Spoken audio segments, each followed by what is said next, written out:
Comey was spying on Trump. Well, the reason he was writing the memos was to create a record so that he could destroy No him. American knowingly colluded with the Russians to interfere in our election campaigns. Oh, wait, unless you mean Hillary Clinton. Pardons, prosecutions, and transparency.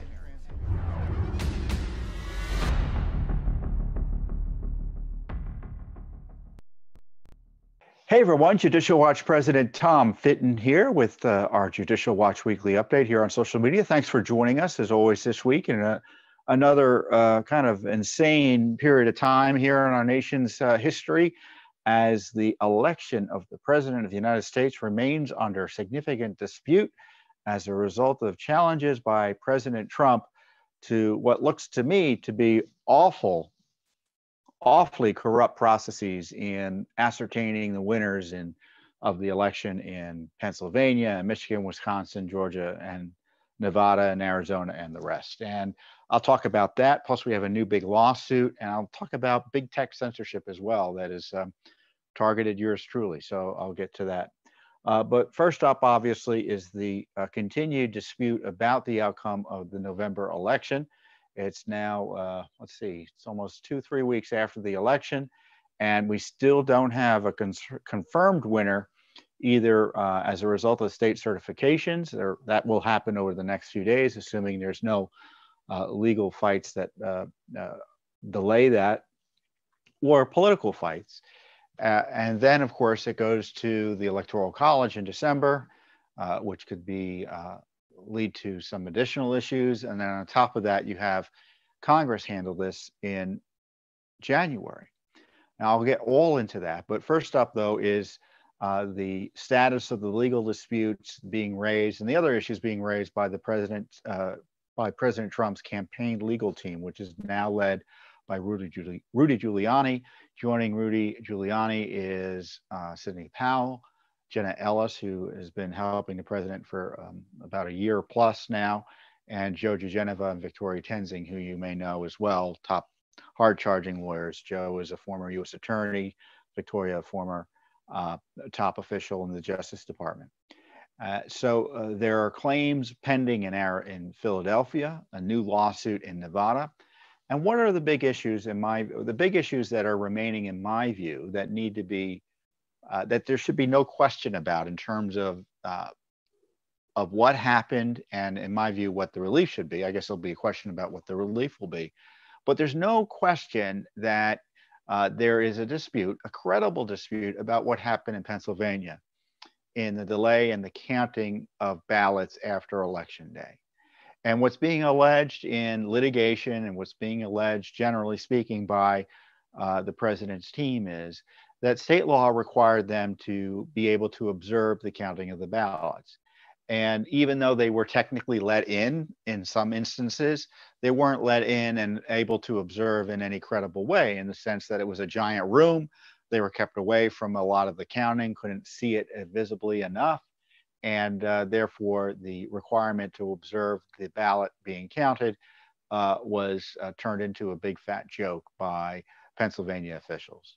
And so the allegation is, because those ballots were counted illegally and improperly, they can't be fairly attributed and as part of the total votes in Pennsylvania. And that would essentially turn the election in Pennsylvania, at least, back to President Trump. I think similar allegations have been raised in Michigan and other places, but that's the big fight in Pennsylvania. Now, the Supreme Court of Pennsylvania, in a state case, and the Supreme Court of Pennsylvania is terribly partisan, and they said, well, they got in, and they could observe, and that's a big argument. I don't think they're going to fight. I don't think that issue is going to be necessarily disposed of as easily by the federal courts. If this issue, I think, is raised, as I think it should be, by President Trump and his team, but this is not over in that regard. And this is why the Pennsylvania state legislature has got to look very carefully whether they will willingly certify a process that essentially has called into question the counting of 600,000 votes. I think it's 682,000. If I could I'm kind of going on memory there. And so if that's the case, the state legislature can certify election results that don't include the suspect ballots or the suspect ballot counts, which is the issue here. They don't need to show fraud. That they need to show is that the superstructure of the counting process was unreliable and can't be trusted. And so now it's up to the Pennsylvania state legislature, in my view, to decide whether or not they want to bless this mess, as I've been calling it, whether they want to certify results that are really can't be certified in any credible way, or whether they're just going to go along to get along and move on. And if that's the case, obviously those votes will be counted, or the electors will be counted in the Electoral College when it meets in, Electoral College, essentially, the meeting of the Electoral College is essentially 50 meetings that take place in the various states where these votes are certified. And then later in Congress, January 6th, Congress meets to essentially ratify further the Electoral College counts. Now, if there aren't enough Electoral College votes for any candidate to win, Congress, it goes to the House immediately. If there are, but there are challenges, then it's a very complicated process. I shouldn't say very complicated. It's not that complicated. The two houses meet separately and try to resolve, decide on each house decides whether to challenge Electoral College votes. And it's not clear what happens if they both, if they decide differently. If they decide together to remove the votes, then potentially it goes to the House again then. So the makeup of the Senate will be very close one way or another. It could be the Republicans, it could be the Democrats that control the Senate. And even if the Republicans control the Senate, who knows how a challenge will turn out. So the President Trump doesn't necessarily have a slam dunk case if a dispute rises in Congress in terms of having the dispute upheld. But the point being that the process allows him to, or allows those in Congress to challenge this issue. And my question to you is, if you live in Arizona, Nevada, Pennsylvania, Georgia, Wisconsin, Michigan, all states that couldn't get their act together to count the ballots, in my view, in an appropriate fashion, whether you've called your state legislators to remind them they have independent obligations to make sure that this was done properly. And certainly any of you listening can call your senators and congressmen to remind them of their obligations to make sure this was done properly as final certifiers of the Electoral College count that will come to them in January of next year. In the meantime, the president and his team have raised issues about these computer issues. And I'm not quite sure what to make of that. As I've discussed with you previously, the issue in that Michigan county where there was a change in votes from Biden to Trump as a result of an error by a clerk that was, in terms of her mishandling a computer update as it relates to the election. I've read carefully the explanations for that error and what happened and how it was caught, and I didn't find it all that persuasive or reassuring. And certainly there's enough information just based on that glitch, as it's been called, to raise questions of whether that glitch occurred anywhere else. I mean, if they're using that software program and that computer program, Dominion, forget about what its connections are to foreign governments or foreign individuals or any of those other allegations. We know that there was a problem in one key jurisdiction, and we need to make sure that that problem didn't occur somewhere else and we're not hearing about it. And Sidney Powell was talking about how this Smartmatic system, I think, was set up in Venezuela to change the outcome of the election there, where the features of the program allowed votes to be easily manipulated and changed, in that case to the benefit of Hugo Chavez. So we don't know, although it's been alleged, we don't know the detail of whether that happened here in the United States. It's been suggested that was a possible outcome. I'm not sure exactly what happened there. But as I keep on going back, is that we got these basic elements of voter fraud and a lack of confidence in the way these votes were handled that, in my view, is already more than enough to raise judicial issues in the courts and to raise issues in the Electoral College with the state legislatures and in Congress.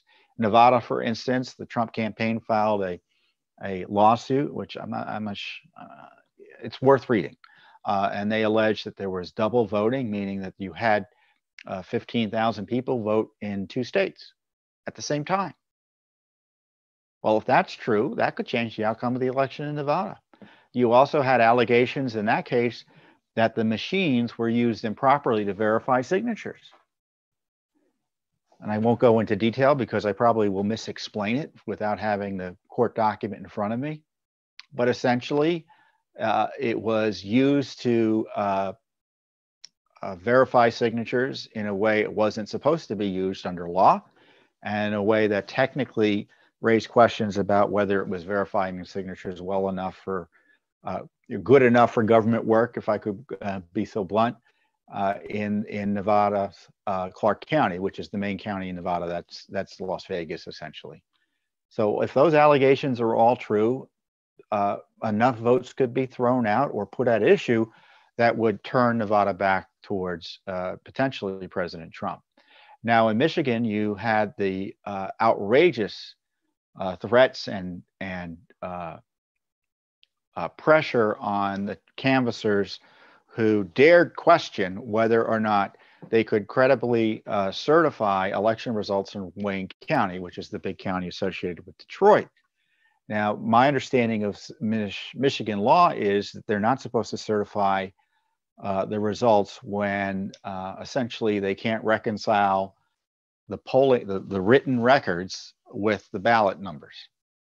So they got essentially a polling book, and they got to reconcile the two. And there were several precincts where they were unable to reconcile it. And so rather than saying no to certification as they initially did, they ultimately voted to certify the results despite the requirements of state law that they not be certified. Now, since then, they've tried to pull back their vote. There's a big argument whether that's legally possible or not.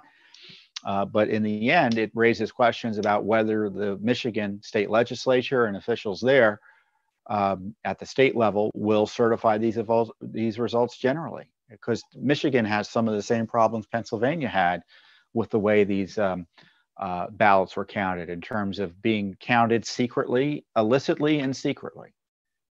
And when they're counted illicitly and secretly, you can't trust the results. And in my view, a state legislature should be very hesitant to certify such results. Of course, we all knew this was going to happen. In my view, this was planned chaos. They mailed out ballots. They came back. They had no good way in many of these states of certifying or assuring anyone that the ballots were from where they were supposed to be coming from, and they were all ballots from eligible voters. And rather than deal with that forthrightly, these states, especially in Pennsylvania, decided to count the ballots secretly. Now, they say technically they weren't counting it secretly. Practically, they were. And I find those allegations quite credible and backed up by a common sense analysis of what the law requires and what actually happened. So this is far from over. And I know the president's getting a lot of pressure from the usual suspects, both Republican, Democrat, and establishment deep swamp, to concede the election and begin transition to President Biden. And I don't think he should do that. I think the transition, first of all, everyone's overstating how important the transition is. I mean, we all know what they were doing during the transition of Obama-Trump. Remember, they told us how wonderful that transition was? They were spying on Trump during the transition. They were thinking of ways to prosecute and spy on illicitly, run out of the Oval Office by Obama, General Flynn, and Trump.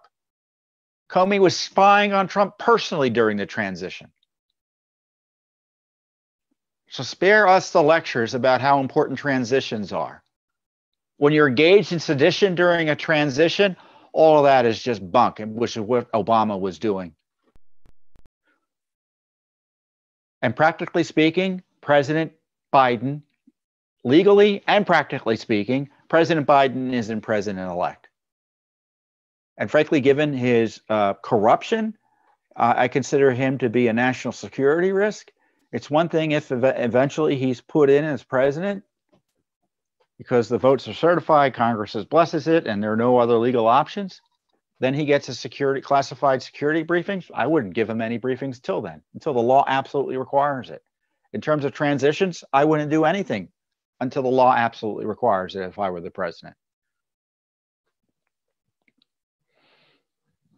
I mean, this fight could go, as I said, through Congress.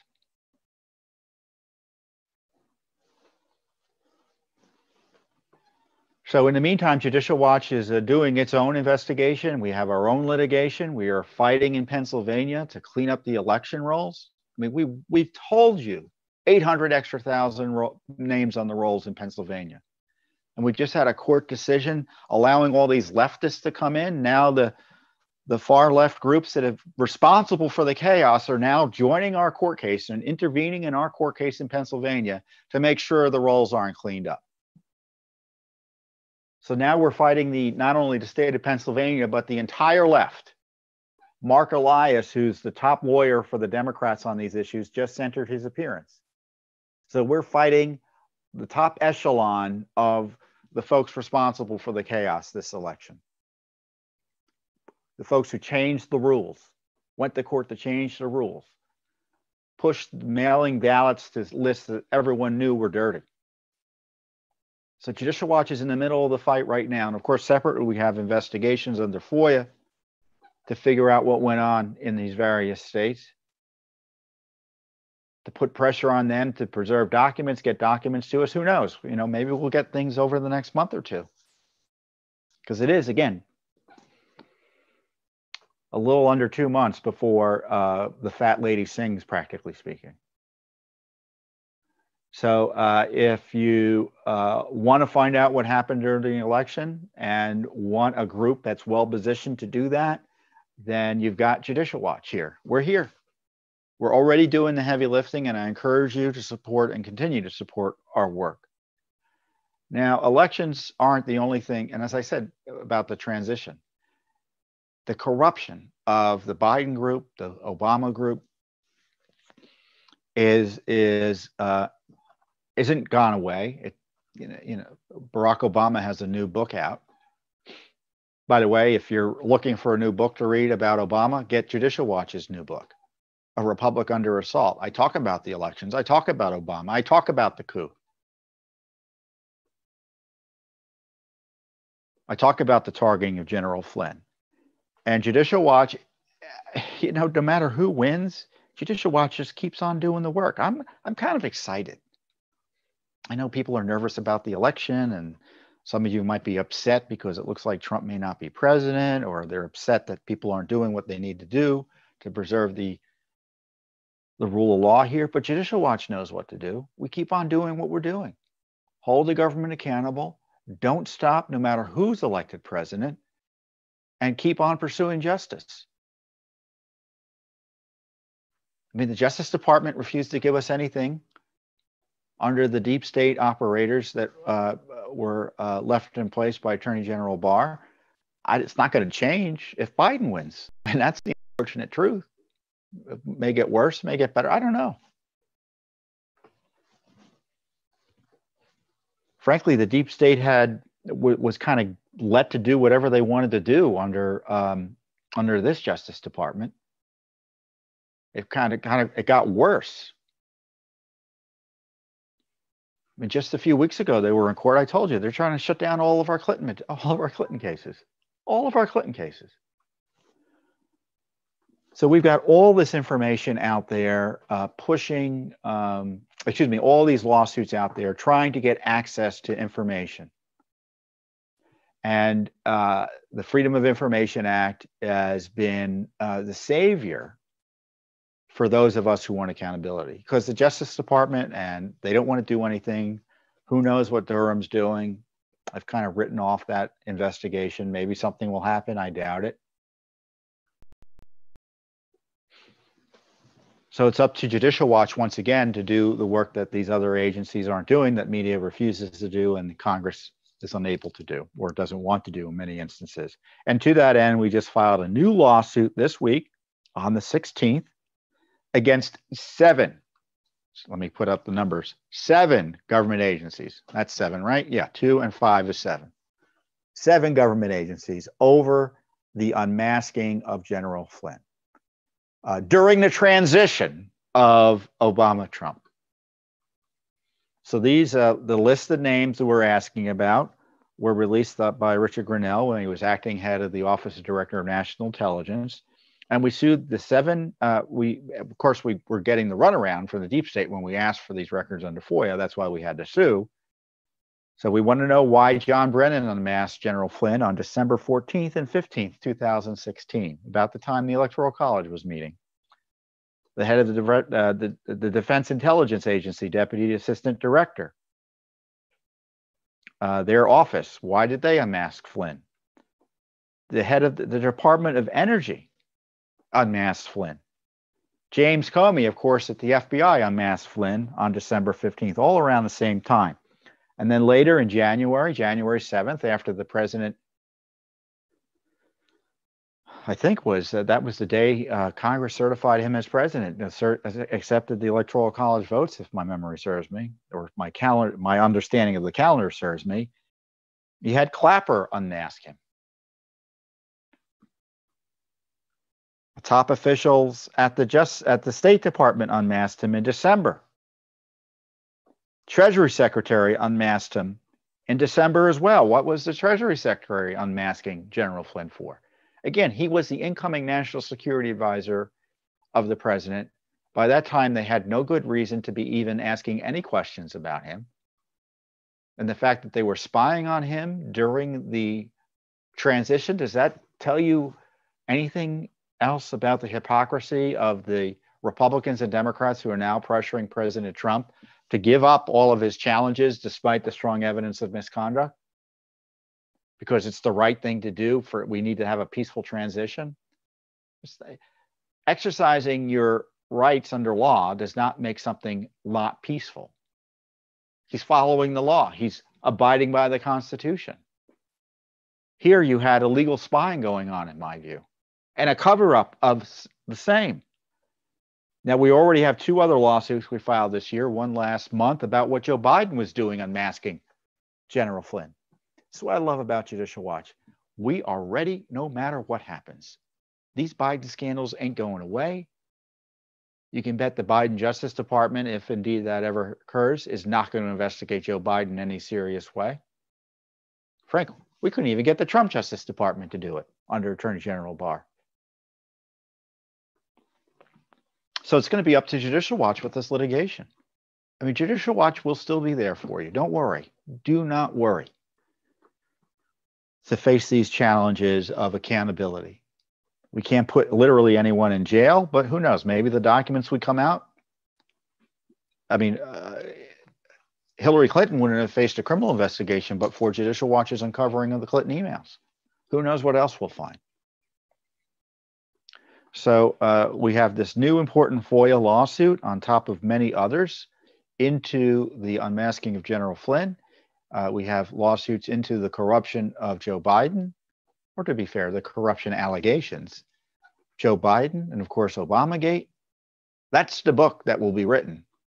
The book to be written based on the FOIA documents Judicial Watch has gotten and will get over the next few months and next few years. So I'm all excited. I know what Judicial Watch is going to do, and I hope you're excited as well. I know there will be additional challenges no matter who wins, but we know we have a government to hold accountable no matter what. One of the ways that Judicial Watch holds the government accountable is by educating people about what we find. I mean, we're an educational foundation, and if people don't know about what we're doing, it doesn't matter all the FOIA lawsuits and such. And of course, these days we have to use these big tech platforms to expose what's been going on. And so we have a significant presence on Facebook, on Twitter, on Instagram, and on YouTube. And I'm on those platforms as well. And as you know, we've been skeptical, at least I've been skeptical of all the government shutdown, government ordered shutdowns of our nation in response to the coronavirus threat. And I've just been generally skeptical of mandates related to masks and mandates related to social distancing and closing schools and all of that. So there was this big study that came out that raised questions. It was a Fauci standard study that we're all supposed to think is the only way of figuring out whether something works or not. But anyway, they did the Fauci standard study. It was, some people had masks on, some people didn't have masks on, and it you can go look it up. It's been well reported on, and now it's being spun on. It questioned the efficacy of masks in terms of protecting the wearer from coronavirus. So I did a tweet on that, and Twitter, after a day, told me that my account was frozen for 12 hours unless I took the tweet down, and then it would be opened up. But they also told me I could appeal the tweet. First of all, the tweet I said, and I don't want to repeat it now for fear of getting censored elsewhere, it was a perfectly accurate conclusion about the Danish study. There was nothing wrong about it. There was nothing unfair about it or misleading. It was accurate. And of course, I'm being targeted by Twitter because I have a big following, because I'm a conservative, because I'm seen as supportive of President Trump. And when I say I'm being supportive of President Trump, the left translates, well, you have to be a Trump acolyte, as opposed to, well, I don't want our presidency, to be attacked by coosters, as I call them. I want the rule of law to prevail.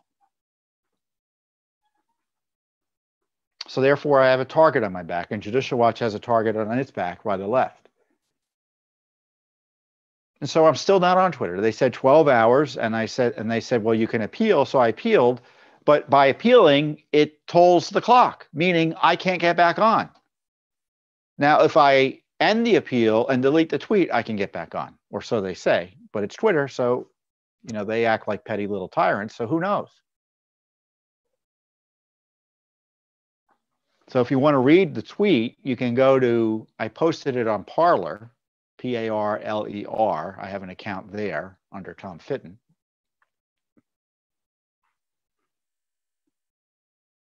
But big tech is a threat to the First Amendment. And I don't need a lecture that private companies don't have to abide by the First Amendment, but they can't engage in fraud. And they can't tell you that you have the freedom to post, and they'll treat it fairly, and they won't target you, and they will make decisions fairly, when in fact that's not the case. It's demonstrated that's not the case. They're target conservatives, and in the case of COVID, they are censoring medical information or critiques of government policies in ways never seen before. So in many ways, they're tools for government agencies. In the case of Twitter, they talk about WHO. So it's not even an agency that's technically accountable to the United States. We don't even give them money anymore.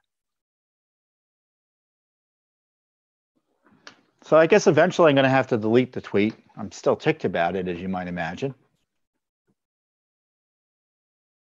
because I want to educate people. I'm not going to be bullied off these platforms, nor should you. And this is what I think everyone should do. I mean, first of all, we should acknowledge that Twitter and Facebook are not engaged in good faith moderation of its content.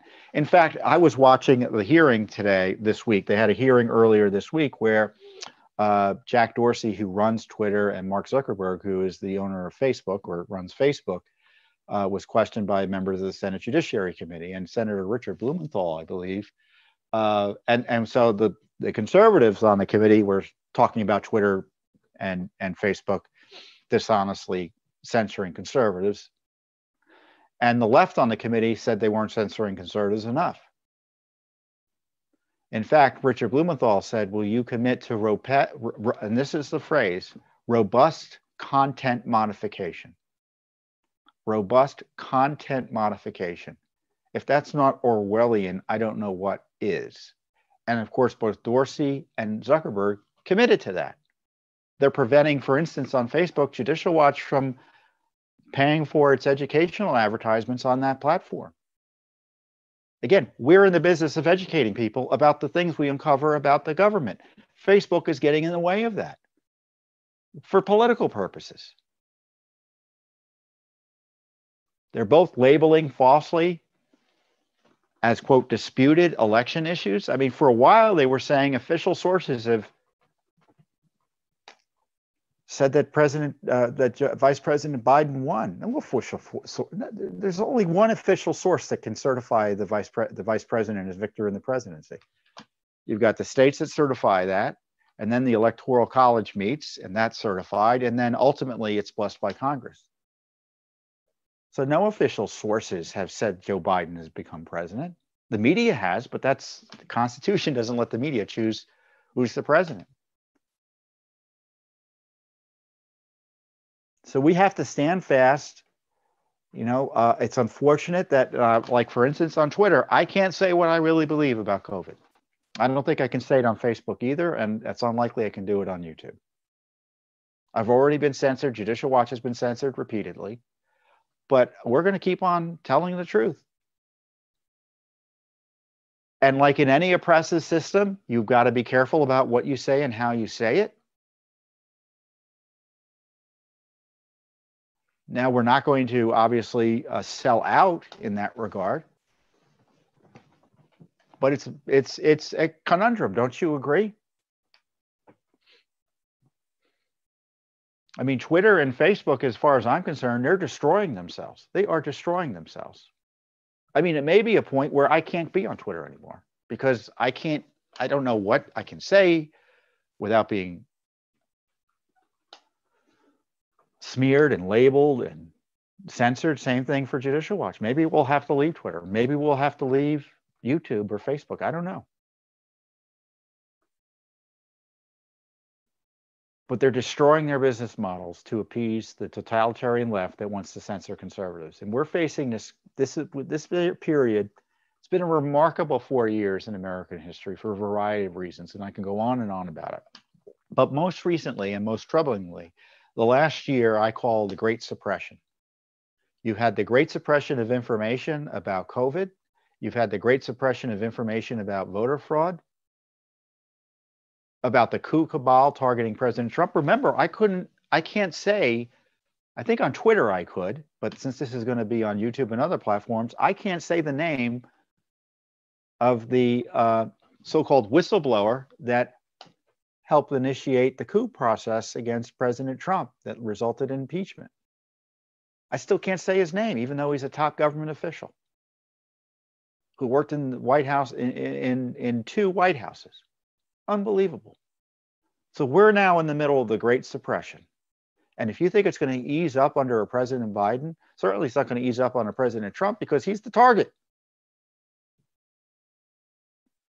Now, is Congress going to change the law to protect the rights of Americans in this regard? Or to hold the government of clarify the law to make it clear that the corrupt fraud they're engaged in and content moderation doesn't protect them from being held account for it by federal law, or federal law doesn't protect them from being held account for it? Or will lawsuits, Judicial Watch sues a lot. Maybe we'll sue, I don't know. Get a court to come in and say, you can't do what you're doing. You're lying to consumers. You're lying to your customers when you say these terms of service are being fairly implemented and are reliable and aren't being changed on a whim depending on who you are or your politics. All sorts of laws prohibit that type of activity. Basic false advertising, laws against false advertising. So I don't want to go on too long about this. I'll probably be back on Twitter soon. Hopefully I don't say anything else that gets me banned permanently. But we're prepared. We're prepared. And that's why if you like Judicial Watch, you should subscribe to us via email. Of course, I can't send out all my great tweets through email. But, maybe you can see a little bit of what we do. But that's an independent way of getting our work. Go to our website at judicialwatch.org. Go to our various platforms, YouTube, Facebook, Twitter. Make sure you're getting everything we're saying. And of course, support us through the mail. And that way you get our newsletter. We have a great printed newsletter. You may not know this. We have nearly 1 million people who get the newsletter in the mail every month. And if you're not on that list, you should get on it. For a modest donation, you can support Judicial Watch. And once you're a supporter of Judicial Watch, we send you all sorts of great information. We ask you for money. and I'm proud to ask for money because I think what Judicial Watch is doing is great. And the left would love nothing more than to turn off the spigot that allows Judicial Watch to operate as a result of voluntary contributions of Americans like yourself. They hate that we don't rely on them to continue our operations. I love that we rely on you to continue our operations. Because of that, we are the largest and most effective watchdog group, not only in the country, but in the world. And they want to shut us down. We'll have a target on our back. We already do have a target on our back. And with your support, we can withstand anything. But more importantly, with your support, you can be sure that you are getting as much of the information as we can get to you through the snail mail, through the mail. And that's just, you just got to make sure that you have access to all sorts of information. And of course, in the meantime, if I could promote Judicial Watch more, and frankly, I don't promote Judicial Watch enough. I talk about our work all the time, but I need to ask people for our support more often. That will really annoy the left because only liberals are allowed to ask people for support. Conservatives, when they ask, there must be something no good. But you can make a charitable contribution to Judicial Watch. You can support us by going to our store and buying stuff. That helps. Buy our new book. It's a bestseller. We got great news. It's been on the New York Times bestseller. It's going to be on at least 2 weeks in the New York Times bestseller list. A Republic Under Assault. I really encourage you to buy the book. And I say that obviously because I want the book to do well. But I know if it does well, first of all, it will educate you. That's the chief goal of the book. But again, it sends a signal to the media establishment that this is what people want to know about, the truth. And we're all about the truth. So with that, I will let you go. If I'll probably take a break next week. But who knows? Maybe events will warrant another update. But in the meantime, I want you to have a wonderful Thanksgiving. I hope you're able to spend it with your families and your friends and anyone else you need to or want to. And I think Thanksgiving is a wonderful holiday. We should be thanking the Maker for all the gifts we have in our lives and in our great nation. And the left hates Thanksgiving in many ways. They're attacking it, but we should be protecting it and preserving it. It's a time to gather and give thanks to our Lord. And it's besides it's the most important civic holiday in America besides the 4th of July. So have a wonderful Thanksgiving and God bless you and your family and stay healthy and safe. And I'll see you next time here on the Judicial Watch Weekly Update.